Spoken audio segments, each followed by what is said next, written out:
எடுத்திருக்காரு. பிஹெச்டின்னு சொல்லிட்டு ஒரு காலத்து சொல்லுவாங்க. ம். அந்த இடத்துல பத்திரிகையாளர் ஷோ கூட உங்களுக்கு டாக்டர் பட்டம் வேண்டுமா, ஒரு கோவேந்தரை போய் பாருங்கள் அப்படின்னு சொல்லிட்டு ஒரு துக்ளக் பத்திரிகையை எழுதினார்.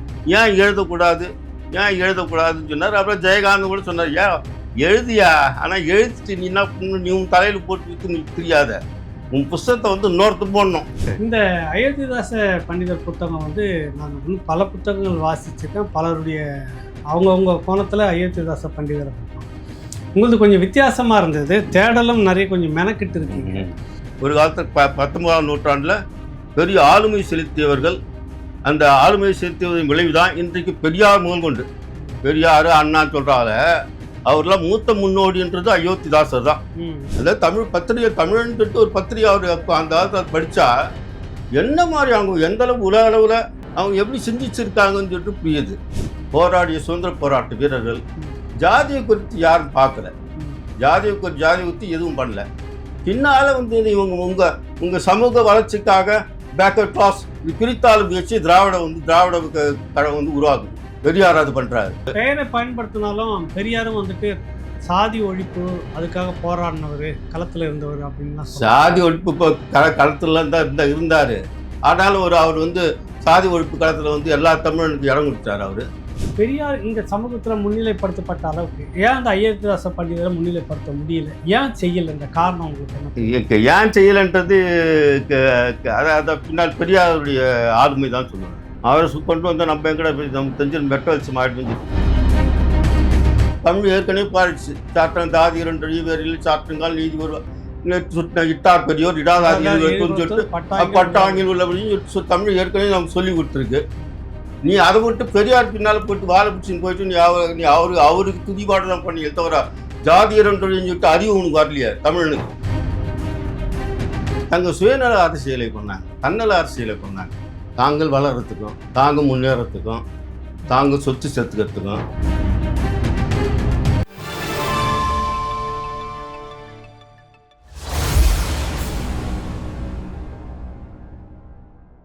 ராவணா பார்வையாளர்கள், தமிழ் உறவுகள் மற்றும் ராவணா நல விரும்பிகளுக்கு வணக்கம். புலவர் கோவேந்தனின் மகர் பத்திரிகையாளர் எழில்முத்து கிட்டத்தட்ட தமிழ்நாட்டில் இருக்கக்கூடிய திராவிட காலகட்டத்தினுடைய பத்திரிகைகள், முக்கியமான பத்திரிகைகள் உள்ளிட்டு இப்போ சமீபத்தில் இருக்கிற பிரபலமான எல்லா நாளேடுகளிலும் வார இதழ்களிலும் பல்வேறு காலகட்டங்களில் பணிபுரிந்த ஒரு நீண்ட நெடிய அனுபவம் அவருக்கு இருக்கிறது. அதைவிட முக்கியமாக அப்படின்னு சொல்ல போனாக்கா பிரபலமான எழுத்தாளர், நாடிருந்த எழுத்தாளர் ஜெயகாந்தன் அவர்களோடு 30 ஆண்டு காலம் உதவியாளராக அவர் சொல்ல இவர் எழுதுவதுமாக, அது சம்பந்தமான புத்தக கோப்புகள் ஆவணங்கள் இணைப்பது, இப்படி பல்வேறு இதில் அவர் கூடவே இருந்து உதவியாளராக இருந்தவர் எழில்முத்து. சமீபத்தில் ஒரு புத்தகம் அனுப்பியிருந்தார், படித்தேன். அயோத்திதாச பண்டிதர், சமூக நீதி பகுத்தறிவு சாதி எதிர்ப்பு போராளி அப்படின்னு. இந்த புத்தகம் பார்த்த உடனே அவருடைய அந்த நீண்ட நெடிய அனுபவம் தெரிஞ்சுது. இப்படிப்பட்டவங்களும் இருக்கிறார்கள் இந்தம்மா அப்படின்றத வெளிச்சம் விடணுன்றதுக்காகத்தான் அவரே ஒரு புகழ் வெளிச்சம். நிறைய புத்தகங்களை எழுதியிருக்கிறாரு எழில்முத்து. அவரை நம்ம சந்திப்போம். ஐயா வணக்கம். எழில்முத்து ஐயா, நான் உங்களை ஏற்கனவே நம்ம சந்திச்சிருக்கோம், பேசியிருக்கிறோம். நிறைய புத்தகங்கள் நீங்கள் எழுதியிருக்கீங்க. ஜெயகாந்தன் அவர்களுடைய நினைவலைகளை பற்றி நிறைய பதிவுகள்லாம் பண்ணியிருக்கிறீங்க. முதல்ல உங்களை பற்றியான ஒரு சிறு குறிப்பு நீங்கள் சொன்னீங்கன்னா நல்லா இருக்குங்க. என் தந்தையார் தமிழறிந்த அறிந்தவர்கள் யாரையும் தந்தையாரை அறியாமல் இருக்க முடியாது. புலவர் கோவேந்தன் அவர் பாரதிதாசனுடைய அணுக்க தொண்டர். அவர் மூலமாக தான் ஜெயகாந்தனுடைய எனக்கு அறிவு, ஜெயகாந்தன் வாசிப்பு நேசிப்பு எல்லாம் நிகழ்ந்தது. நான் என் தந்தையாரோடவே நான் இலக்கிய உலகில் நான் பயணித்துவேன். முரசொலி அடியார், தெல்லூர் தர்மராசன், வலம்புரி ஜான், இதுக்கு இப்போ குமுதம் பால்யூ, நவசக்தியில் இருக்க நவசக்திக்கு சோலை, நவசக்தி எழுத்தாளர்கள், பத்திரிகையாளர்கள், நண்பர்கள் என அவரோடவே நான் பெரும்பாலும் பயணித்தேன். அதனால் அங்கேயும் நான் பத்திரிகை உலகில் எங்கேயும் போய் அப்ளிகேஷன் போட்டு வேலைக்கு நான் சேர்ந்ததில்லை. அப்பா இது அடையாளம் காட்டுவார், இந்த நண்பர் இவர் போய் அங்கே போய் வேலை செய்யணுவார். அப்படியே அவங்க வேலை செய்வேன். அவங்க ஒருத்தர் அடையாளம் காட்டுவாங்க, அவங்ககிட்ட நான் வேலை செய்வேன். இப்படி தான் என்னுடைய பத்திரிகை மணி கடைசி ஆரம்பத்தில் முரசொலி அடியார் நடத்திய நீட்டோலையிலேருந்து கடைசியாக நக்கீரன் வரைக்கும் என்னுடைய பத்திரிகை பணி என்னுடைய நக்கீரன் நடத்திய இது இனிய உதயம் இலக்கிய பத்திரிகையில் பல்வேறு இலக்கிய ஆளுமைகளை சந்தித்து பேட்டி எடுத்து பண்ணி இப்போ பெரும்பாலும் நான் வந்து இன்வெஸ்டிகேஷன் ஜேர்னலிசம் பண்ணதில்லை. இலக்கியம் எடிட்டோரியல் போர்டில் தான் நான் எல்லா பத்திரிகையில வந்து வேலை செஞ்சுருக்கேன். ஆனால் பெரும்பாலும் நான் என்னை வந்து ஒரு எழுத்து கூலின்னு சொல்லிட்டு சொல்லிப்பேன். அது மாதிரி தான் வந்து எழுத்து கூலி. எழுத்து கூலி தான் என்னை அடையாளப்படுத்திப்பேன். ஜெயகாந்தன் கிட்ட நான் ஜெயகாந்தன் கிட்டே படம் இல்லை, நீங்கள் ஜெயகாந்தன் அவர்கிட்ட இருக்கிறப்ப இப்படி தான் பேசுவீங்கன்றது தெரியும். ஜெயகாந்த் கிட்டே நான் ஒரு தடவை சொல்லும் போது, இல்லையாப்பா நீ நல்லா இல்லை, நீ கூலி எழுத்தாலாம் இல்லை பாரு, எழுத்து கூலியா இருக்கா பாரு, அது நல்லதுதான் அது அப்படின்னாரு. பெரும்பாலும் நான் வந்து நான் எங்க அப்பாவோட பல ஆளுமைகளை நான் சந்திச்சவன். பல பேர் இலக்கியத்துல பெரிய பெரிய ஆட்கள். புலவர் கோவிந்தனை பத்தி கலைஞர் கருணாநிதி கூட வந்துட்டு தமிழில் ஏதாவது இலக்கியங்கள்ல சந்தேகம்னா புலவர் கோவிந்தன் அவர்களை கேட்கணும் அப்படின்னு பேசியிருக்காங்க. அதனால பெரிய தமிழாய்ந்த தமிழறிஞர்கள் யாரும் எங்க அப்பாவை தெரியாம இருக்க முடியாது. பல தமிழறிஞர்கள், நம்ம எல்லா தமிழறிஞர்களும் பல பேருக்கு வந்து அவர் டாக்டர் பட்டம் எங்க அப்பா தான் வாங்கி கொடுத்துருக்காரு. பிஹெச்டின்னு சொல்லிட்டு ஒரு காலத்து சொல்லுவாங்க. அந்த இடத்துல பத்திரிகையாளர் ஷோ கூட, உங்களுக்கு டாக்டர் பட்டம் வேண்டுமா, புலவர் கோவிந்தரை போய் பாருங்கள் அப்படின்னு சொல்லிட்டு ஒரு துக்ளக் பத்திரிகையில எழுதினாரு. ஏன் அந்த மாதிரி எழுதினாரு? அது மாதிரி எங்க அப்பா வந்து பல படிக்க வச்சுட்டு வழிகாட்டி அவங்களுக்கு காமிச்சிட்டு அதுக்குன்னு சொல்லிட்டு ஒரு காசு வாங்கிப்பாரு. அது மாதிரி பல பேர் இன்னைக்கு பெரிய அரசியல்வாதிகள், பெரிய பெரிய பிஎஸ்டி வாங்கின பெரியவர்கள் கிட்டத்தட்ட 50-60 பேர் எங்க அப்பா வழியில கைட்ல அவங்க இப்போ பிஹெச்டி டாக்டர் பட்டம் வாங்கியிருக்காங்க. அது பெரிய அரசியல்வாதிகள். இருந்து பேர் சொல்லலாமா? சொல்லலாம், தெரிஞ்சுக்கிட்டோம். இது ஒரு இதுதானே. காளிமுத்து, ஜெகத் ரட்சகன், அவ்வை நடராசன், டர்பிட்டோ ஜனார்த்தனம், ஒரு காலத்து சில இலங்கைக்காக 2ஆம் இலங்கை மாநாட்டுக்கெல்லாம் போய் நடத்தினவர் இந்த மாதிரி பெரிய பெரிய பெரிய ஆளுமைகள்லாம் வந்து எங்க அப்பா வந்து கூட இருந்தார். பின்னால ஜெகத் ரட்சகனோட சேர்ந்து இணைந்து ஆழ்வார்கள், வைணவ இலக்கியமான ஆழ்வார்கள் ஆழ்வார்கள் ஆய்வு மையம் சொல்லிட்டு ஒன்று உருவாக்கி அவரோடு பயணப்பட்டு கிட்டத்தட்ட ஜெகத் ரட்சகன் வைணவ இலக்கியங்களை கிட்டத்தட்ட ஒரு 20-30 நூல்கள் வந்து வைணவ இலக்கியங்கள் எல்லாம் 4ஆயிரம் தீபுரம் வந்து வைணவ இலக்கியங்கள் எல்லாத்தையும் வந்து பதிப்பிச்சார் எங்க அப்பா. அது மாதிரி பெரிய ஆளுமை உடையனால அவரோட நான் எனக்கு இலக்கிய உலகில் வந்து எல்லாரோடையும் நான் பெரும்பாலும் எல்லாம் பழகினவன். ஆனால் நான் ஒரு 20 வயசுலேயே வந்து நாம் எழுதக்கூடாது, மேடையில் எழுத முழங்கக்கூடாது, இந்த பேசக்கூடாது அப்படின்னு சொல்லிட்டு 20 வயசுலேயே நான் தீர்மானிச்சிட்டேன். ஆனால் பத்திரிகையில் வேலை செஞ்சுட்டு இருப்பேன். எல்லா பத்திரிகையும் வேலை செஞ்சேன். பின்னால் அப்பாவுடைய நண்பர்கள் சொன்னாங்க, நல்லா தான் பத்திரிகையில் எழுதுற நீ, ஏன் எழுதக்கூடாதுன்னு சொன்னார். அப்புறம் ஜெயகாந்தன் கூட சொன்னார், ஏன் எழுதியா, ஆனால் எழுதிட்டு நீ உன் தலையில் போட்டு வித்து தெரியாத, உன் புஸ்தகத்தை வந்து இன்னொருத்து போடணும், அதை வழியிடணும், அது மாதிரி நீ எழுத்த நீ பயணி அப்படின்னாரு.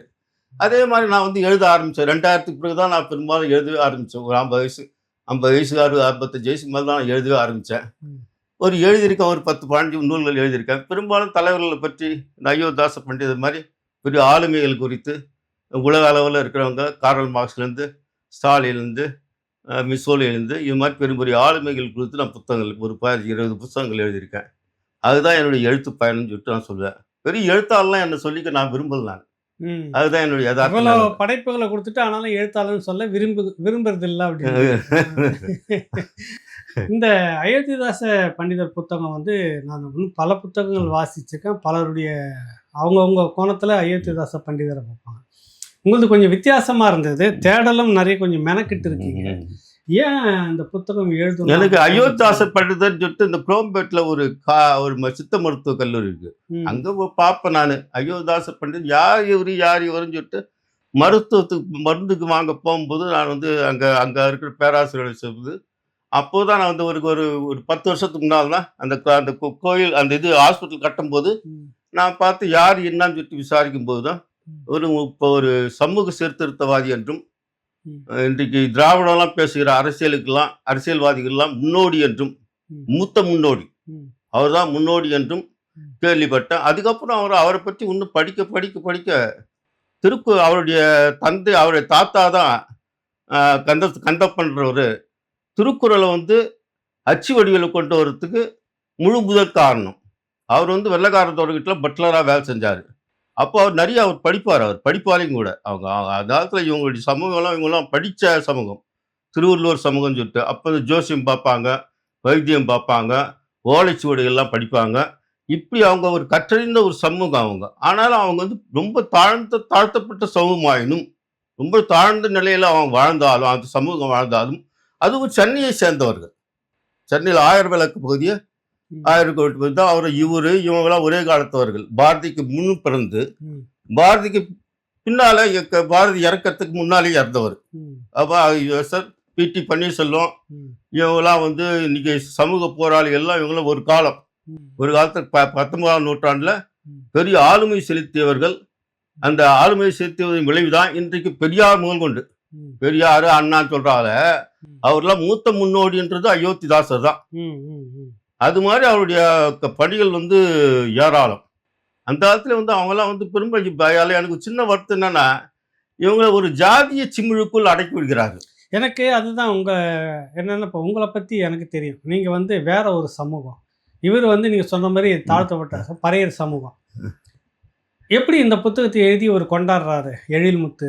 இல்ல. தேவை என்ன ஏன்னா வந்து அப்படின்னு அன்னைக்கு அதுல சொல்லி. அந்த காலத்து 19ஆம் நூற்றாண்டில் வாழ்ந்த தமிழ் அறிஞர்கள் எல்லாம், ம். தமிழ் படைப்பாளிகள் எல்லாம், திருவிக்காலேருந்து, அயோத்திதாசர்லேருந்து இவங்களாம் வந்து ஜாதிய நோக்கத்துல வந்து அவங்க சமூக பணியாற்றலை. ம். ம். ஒரு சமூகத்துக்காக அக்கால இந்திய சமூகத்துல ம்.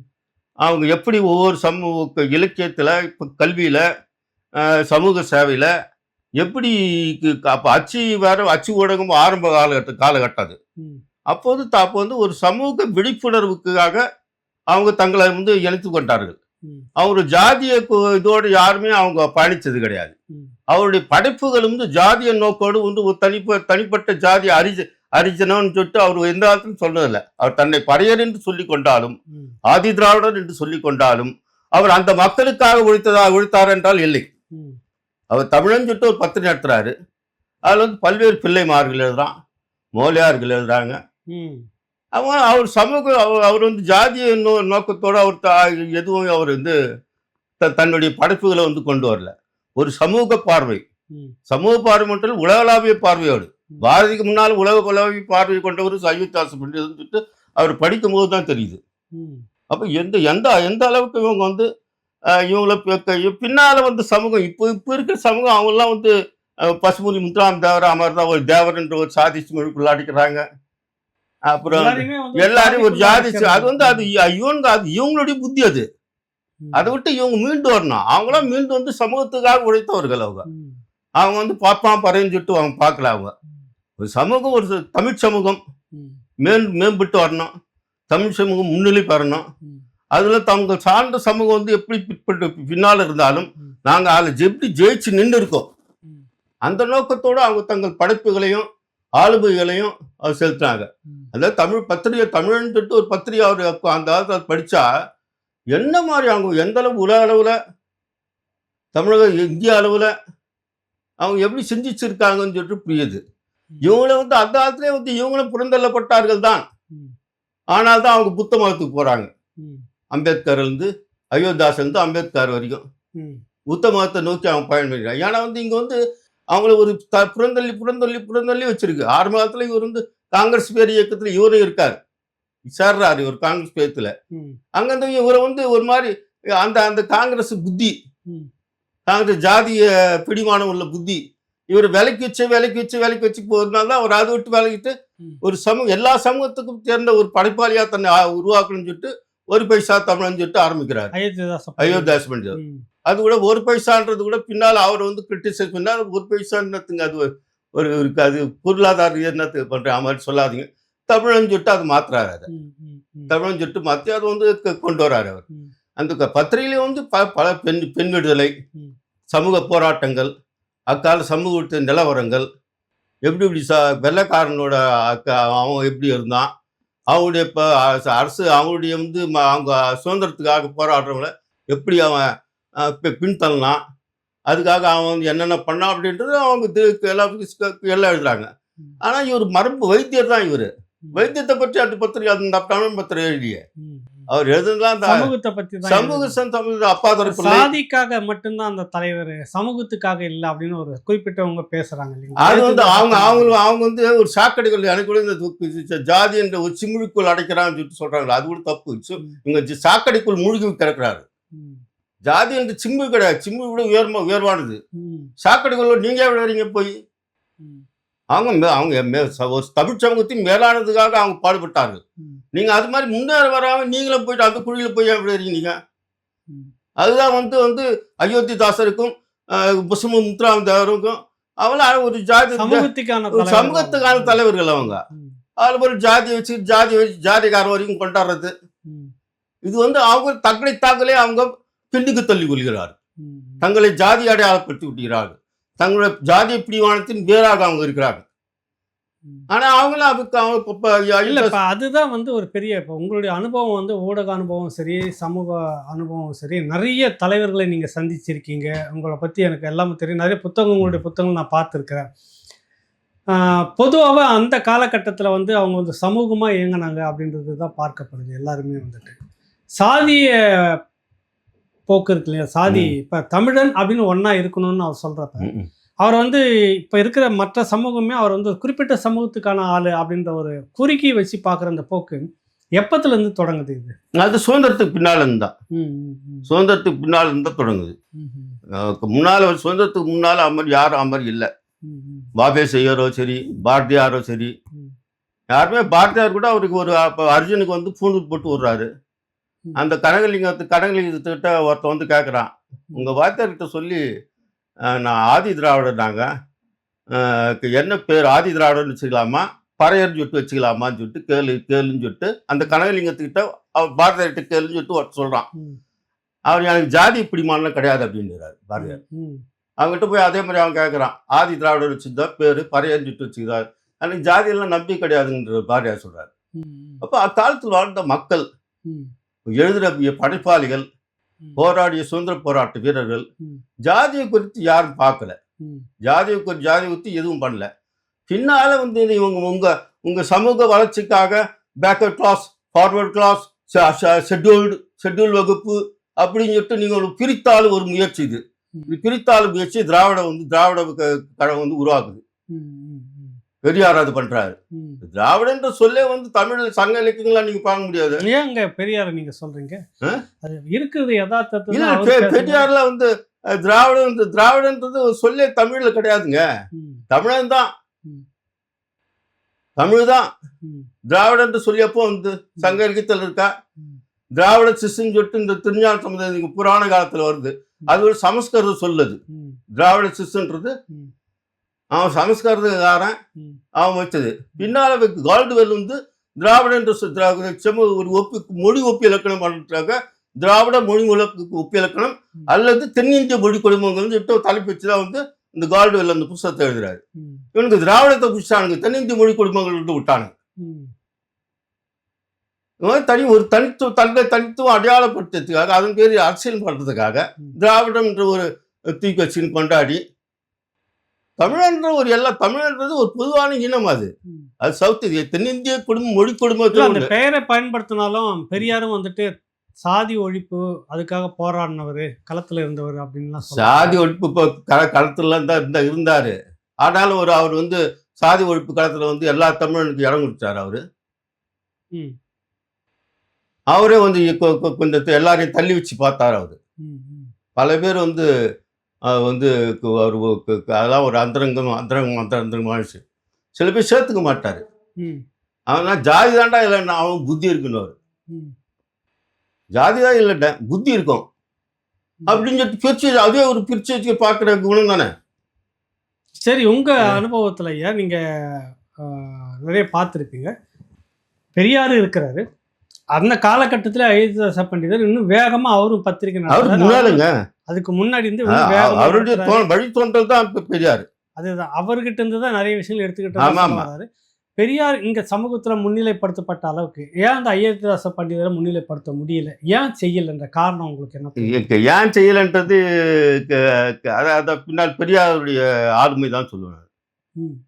அவரை கொண்டு வந்தால் நம்ம எங்கடா நமக்கு தெரிஞ்சு மெட்ட வச்சு மாட்டேன்னு சொல்லிட்டு பெரியாரே தடுத்தாருன்னு கூட சொல்றதுக்கு உரிமை உண்டு. உரிமை உண்டு எனக்கு. ஏன்னா இப்போ அது மாதிரி முதல்ல அவர் ஆரம்ப காலத்தில் விடுதலை பத்திரிகையில பாரதியாரோட கொட்டேஷன் தான் முதல்ல போட்டிருந்தாரு. அந்த குடியரசுன்னு சொல்லிட்டு ஒரு பத்திரிகை எடுத்தினாரு. பாரதியாருடைய பாடல் தான் கொட்டேஷனை போட்டாரு. பின்னால விடுதலை பத்திரிகை போது அவர் தூக்கிட்டாரு. அவர் அப்போ வந்து தங்களுக்கு முன்னோடிகளை வந்து அடையாளப்படுத்தினா நம்மளுடைய அடையாளம் எங்கே தெரிந்து விடுமோ, தெரியாம போயிடுமோ அப்படின்றது அவங்களுக்கு ஒரு மாதிரி அவங்க வந்து அது எதுவும் பண்ணல. முதல்ல ஒரு தமிழன் சொல்லிட்டு ஒரு பத்திரிகை ஆரம்ப காலத்துல நடத்துறானா, திருக்குறளை மேல கொண்டு வந்த ஒரு வாரிசு அயோத்தாஸ் பட்டு அவனை நீ வெளிச்சமிட்டு காட்டணும்ல, ஏன் காட்டலீங்க? அது பெரியார் செய்த கிடையாது. இப்ப பெரியார்கிட்டயும் சாதிய பாகுபாடு இருக்கு, நிச்சயமா இருக்கு. அப்ப அவர் சாதி ஒழிப்பு போராட்டம்லாம் வந்து என்னவா பாக்குறீங்க நீங்க? சாதி சொல்றாருல்ல, நீங்க அவர்கிட்ட இந்த சாதிய உணர்வு இருந்தது, அதனாலதான் அயோத்திதாச பண்டிதர் வந்து மட்டம் தட்டினாரு அப்படின்னு நீங்க சொல்ல வரீங்க. ஆனா அவர் வந்து அந்த சமூகத்துக்கான குரலாக ஒலிச்சாரு பெரியார் அப்படின்னு சொல்ல வராங்க. எந்த சமூகத்துக்கான குரலை ஒலிச்சாரு அவரு? பாப்பானை வந்து புடுங்கி எறியினாரு. இப்ப பிராமண எதிர்ப்பு தான் இவர்கிட்ட இருந்து தவிர மற்ற சமூகத்தில் எந்த அளவுக்கு மேன்மைப்படுத்தினார் அவரு? வன்னிய சமூகத்தை எந்த அளவுக்கு மேன்மைப்படுத்தினாரு? அவர் வன்னியர் தெலுங்குன்றாங்க, வன்னியர்ன்றாங்க. அவர் அந்த தெலுங்கு இடத்துலேருந்து வந்துன்னு சொல்லிட்டு சொல்கிறாங்க. அவர் தமிழ் சமூகத்துக்காக எந்த அளவுக்கு மேன்மைப்படுத்தினார் அவர்? அவர் நடத்திய வந்து அவருடைய ட்ரஸ்ட்லாம் வந்து எல்லாரும் தமிழ் மக்களுக்காக எழுதி வச்சாரு. நேரு வந்து பங்களாவை 1008 ஏக்கரான பங்களா வந்து இந்தி தாஸுக்காக கொடுத்தான். இவர் என்னத்துக்கு கொடுத்தார் சொத்து தமிழ்நாட்டுக்கு? அதை வச்சு இன்னும் வரைக்கும் வியாபாரம் நடந்துருக்கு. எப்படி இவங்க வந்து ஜாதிக்காக போராடினான்னு சொல்லி சொல்லப்படுவியா? ஜாதி வித்தியாசம் பார்க்காதீங்க. ஜாதி இரண்டுடைய வேறு இல்லை சாப்பிட்டுங்கால் நீதி அந்த காலத்தில் நம்ம பாட்டோம். தமிழ் ஏற்கனவே பாடிச்சு. சாப்பிட்டோம் ஜாதி இரண்டுடைய வேறு இல்லை சாப்பிட்டுங்கால் நீதி வருவா இட்டார் பெரியோர் இடாதாதி சொல்லிட்டு பட்டாங்கில் உள்ளபடியும் தமிழ் ஏற்கனவே நமக்கு சொல்லி கொடுத்துருக்கு. நீ அதை விட்டு பெரியார் பின்னால போயிட்டு வாழை பிடிச்சின்னு போயிட்டு நீ அவருக்கு துதிபாடலாம் பண்ணி தவிர ஜாதி இரண்டுன்னு சொல்லிட்டு அறிவு உனக்கு வரலையா தமிழனுக்கு? தமிழுக்கு ஜாதி இல்லைன்னு சொல்லிட்டு அவனுக்கு ஒரு அறிவு வேணுங்க. அது மேல இதுக்கு படைக்கணும், அதன் பேர்ல எல்லாம் பண்ணோம். ஒரு காலத்துல இருந்து ஜாதியுடைய இதெல்லாம் இந்த தெருவில் செருப்பு போட்டு போகக்கூடாது, கோலை முறை டீ குடிக்கிறது, இதெல்லாம் இருந்து இதெல்லாம் ஜெயிச்சு தான் வந்து சுதந்திரம் நம்ம அடைஞ்சோம். அதே பிடிச்சி விட்டு தொங்கிட்டு இருந்தா இன்னைக்கு இருக்குது. எங்கேயாவது ஒரு இடத்துல 2 இடத்துல இருக்குங்க. நீ ஆணவ படுகொலை ஏன் நடக்குது? அப்ப புத்தி கோளாறு தான் தவிர இது ஆணவ படுகொலைக்கு அரசு காரணம் சொல்லிட்டு நீங்க சொல்லக்கூடாது. அவன் புத்தி கோளாறு. ஆணும் பெண்ணு சொல்லிட்டு நீ அவனை செருப்பியா கற்பிக்கப்படலை. ஜாதி இரண்டையும் வேறு இல்லைன்னு சொல்லிட்டு இந்த திராவிட கழகங்கள் சொல்லி கொடுத்துருக்கணும் ஜனங்களுக்கு. பாப்பா குறைய வேற இல்லடா அந்த என்னன்னு வரவும். ஏன் திராவிடத்து மேல ஒரு விமர்சனம்? உங்களுக்கு ஜெயகாந்தன் அவர்கள் தான் போட்டு பின்னிக்கிட்டே இருப்பாங்க. கருத்தியல் ரீதியாக தான் கேட்கறேன். திராவிடத்தின் பேரால இவங்க வந்து தங்க சுயநல அரசியலை பண்ணாங்க, தன்னல அரசியலை பண்ணாங்க. தாங்கள் வளர்றதுக்கும், தாங்க முன்னேறத்துக்கும், தாங்க சொத்து சேர்த்துக்கிறதுக்கும், தங்க குடும்பங்கள் சொத்து சேர்த்துக்கிறதுக்கும் இன்னி வரைக்கும் அதான் பண்ணிட்டு இருக்காங்க. நீங்க அது போதும் ஜனங்க ஒரு மாதிரி நீ உடனே தான் ஒருத்தர் சின்ன பையன் கத்து விட்டே வந்து உட்கார வச்சிருக்காங்க. அதெல்லாம் 60 வருஷமா பட்டாங்க ஜனங்க. போதும் போதும் போதும் போதும்ட்டாங்க. அதனால புதிய மாற்றம் இன்னைக்கு அரசியல் வந்திருக்கு. அப்போது அவங்க ஜாதி ஒழியன்னு சொல்லிட்டு சொல்றது எப்படி சொல்லி கொடுக்கணும்? பாட புத்தகத்தின் முதல் கொண்டு எல்லாரும் ஓரினோம், எல்லாரும் ஓடுறோம் அப்படின்னு சொல்லிட்டு சொல்லி கொடுக்கணும். அதை விட்டு இவங்க சொல்றதே ஜாதி, நீ இந்த ஜாதி, நீ இந்த பேக்வர்ட் கிளாஸ், நீ இந்த அந்த கிளாஸ், பிற்படுத்தப்பட்டுன்னு சொல்லிட்டு உன்னடியே தாழ்த்துக்கிறிய. அது எப்படி? அது பின்னால் நான் பின்படுத்தப்பட்டுன்னு சொல்லிட்டு நீ சொல்றது நான் பின்னாலேயே இருக்கணும்ன்றதுக்கா? முன்னேறி வரணுன்றதுக்கு இல்லை, முன்னேறி வர்றதுக்கான மொழிகளை நீ சொல்லிக் கொடுக்கணும் தமிழ் மக்களுக்கு. அதை விட்டு நீ பிற்படுத்தப்பட்டோம் தாழ்த்தப்பட்டோம்னு சொல்லிட்டு உனக்கு என்ன தாழ்த்தப்பட்டோன்னு சொல்லிட்டு சொல்றதுக்கு கூசம் உனக்கு. தாழ்த்தப்பட்டும் தன்னைத்தானே சொல்லிக்கிறதுக்கு கூசம் இல்லை. மனுஷன் கோயிலுக்குள்ள வராதுன்னா கோயில் பகிஷ்கரின்னு சொல்லணும். கோயிலுக்கு எடுத்து போராட்டம், ஆலயனுடைய போராட்டம் என்னத்துக்கு? நான் ஆலயத்தை நான் பகிஷ்கரிக்கிறேன். இந்த கடவுள் வேணாம், இந்த கோவில் வேணாம், நான் தான் கடவுள். நம்ம சித்தர்கள் அதான் சொன்னாங்க, தண்டை அறிஞ்சவன் பெரிதொரு தெய்வம் இல்லை. இதெல்லாம் சொல்லி கொடுக்காம இவங்களை பிரிச்சு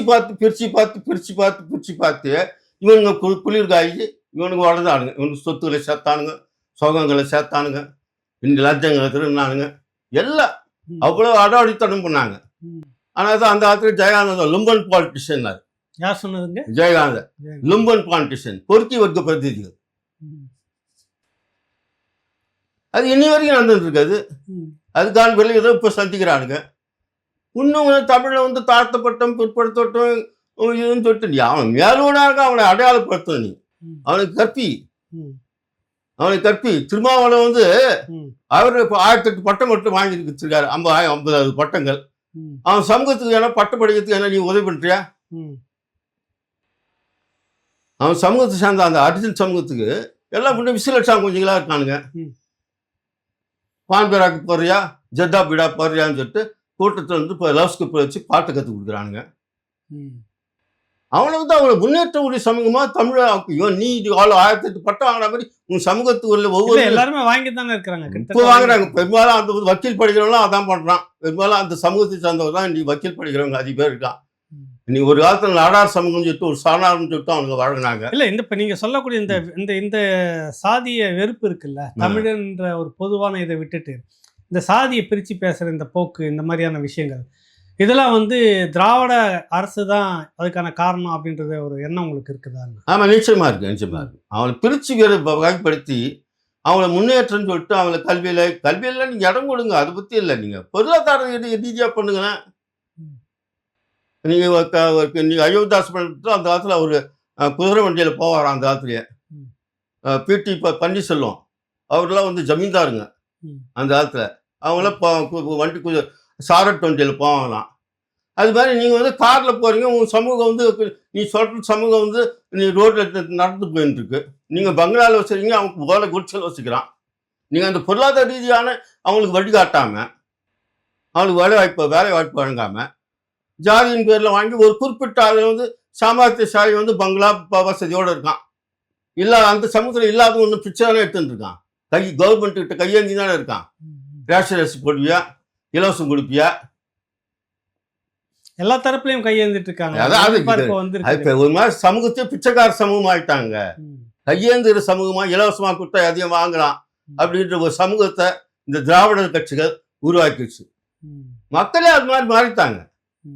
காசு உள்ளவனும் கையாந்துறான், காசு ஏதாவது கையாந்துறான். இலவசங்களா அவசியம் தானே? நீ இலவச கையில் மீன் பிடிக்க கற்று கொடுப்பியா, மீன் கையில் கொடுப்பியா? நீ மீன் பிடிக்க தான் கற்று. அதுக்கு அந்த ரூட்டை விட்டு பொருளாதார ரீதியாக அந்த காலத்துல காந்தி சொன்னார். ஜாதி நீங்கள் பிரிவினை பண்ணினா பின்னால் வந்து நீங்கள் வந்து ஒருத்தர் பகைமை உருவாகினார்.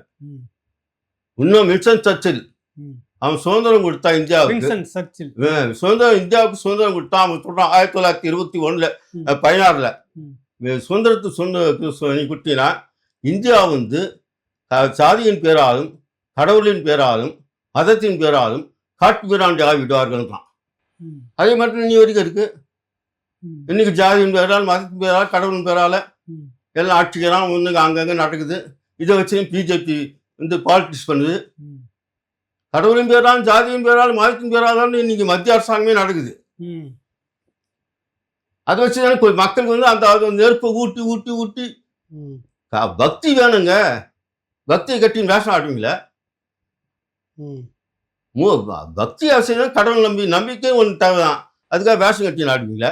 இப்ப இன்னைக்கு புதிய ஆட்சியாக வந்திருக்கிறீங்க, ஒரு அரசியல் வருது. அந்த புதிய ஆட்சியுமே நிறைய இலவசங்களை கொடுக்குது. அது எப்படி பாக்குறீங்க? அது எல்லாம் அதை பிச்சைக்காரன் ஆக்குற மக்கள் வந்து கையாந்துக்கிற பிச்சைக்காரர்கள் ஆக்குறதுக்காக வழியுங்க இது. அது எப்படி அப்படி நம்ம எடுத்துக்கிறோம்? இப்ப அந்த மக்களுக்கு வந்து ஒரு தொகை ஒரு 2000 அப்போ வந்து வருஷம் நீங்க கொடுத்துட்டு இருப்பீங்க. அவன் கையாந்தினே இருப்பான். வேற என்ன பண்ணணும்? அவனுக்கு என்ன ஒரு நல்ல தொழில் கொடு, வேலை கொடு, வியாபாரம் பண்றதுக்கான வழிகாட்டு, தொழில் பண்றதுக்கான வழிகாட்டு. ஒவ்வொருத்தரும் நீங்கள் பொருளாதார இதை கணக்கெடுங்க. இன்னைக்கு கூட சென்சஸ் எடுக்கிறானுங்க. சென்சஸ் எடுத்தாலும் உங்கள் குடும்ப நிலவரம் என்ன, உங்கள் குடும்பத்தோட சம்பாத்தியம் என்ன, நீங்கள் அதில் எப்படி அதை நீ வாழ்க்கையை நடத்துறீங்க, அதெல்லாம் அனலைஸ் பண்ணுறல. இன்னைக்கு கம்யூனிஸ்ட் நாடுகள் ஏன் ஜெயிச்சுது? அதை வச்சு தான் சீனா முதல் கொண்டு ஜெயிச்சிருக்கான், வடகொரியா முதல் கொண்டு ஜெயிச்சிருக்கான்.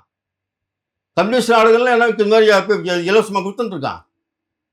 ஒரு முதலாளித்துவ நாடுகளாக இருந்து நீங்கள் முதலாளித்துவ நாடு என்ன பண்ணுவோம்? பிச்சை போட்டு உங்களை பிச்சை கையேந்துக்கிற பிச்சைக்காக ஆக்குவான். இதுக்கு நீங்கள் இன்னைக்கு இருக்கு திராவிட கட்சியிலேருந்து இங்கே பிஜேபி வரைக்கும் அதான் பண்ணிட்டு இருக்கு.